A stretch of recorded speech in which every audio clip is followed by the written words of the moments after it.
Well, everything that was said was true. In terms of the time put in, I couldn't be more happy to work with Assemblymember Rick Chavez-Burr and Assemblymember Dawn Addis.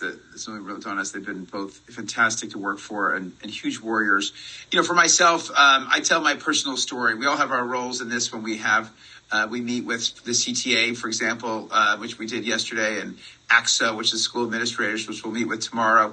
And I tell the story of Menlo Atherton, because that's where my son went. He was a senior, not a freshman at the time.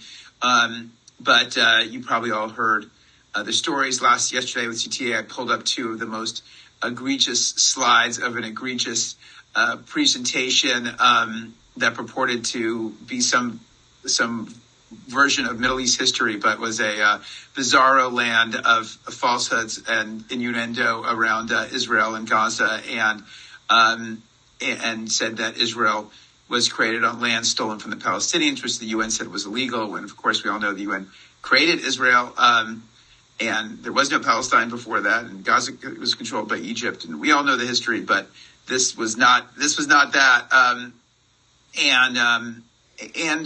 And so I show that very directly, what was taught in my son's school, where my daughter also went to, around in an ethics studies class.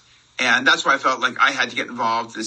Parents were incredibly constructive, met with the principal. I was in many of those meetings, said we want a class retaught. And they said eventually that it would get retaught, but we couldn't know what was going to get retaught. We couldn't know what was in it. That was one of the reasons last year we had a transparency bill. Many of the interests did not like that, and that's why we came up with this bill this year. But it's also created great division. It's completely unnecessary. The purpose of education is to uplift and unify. And in Palo Alto, it was sort of World War III, a 3-2 vote. An Asian American school board member who had kind of blown the whistle on Harvey Weinstein felt like she was silenced in that debate, and she retweeted something that she shouldn't have. And then they would try to censor her, and then they tried to remove another school board member in San Mateo. A Jewish school board member has spoken up, and now they want to censor her. And we never had these kind of fights in our communities before. But we do right now, because people don't know what's being taught. They don't have confidence in what's being taught. And that is why I got involved and really proud to partner with these two great leaders on this bill.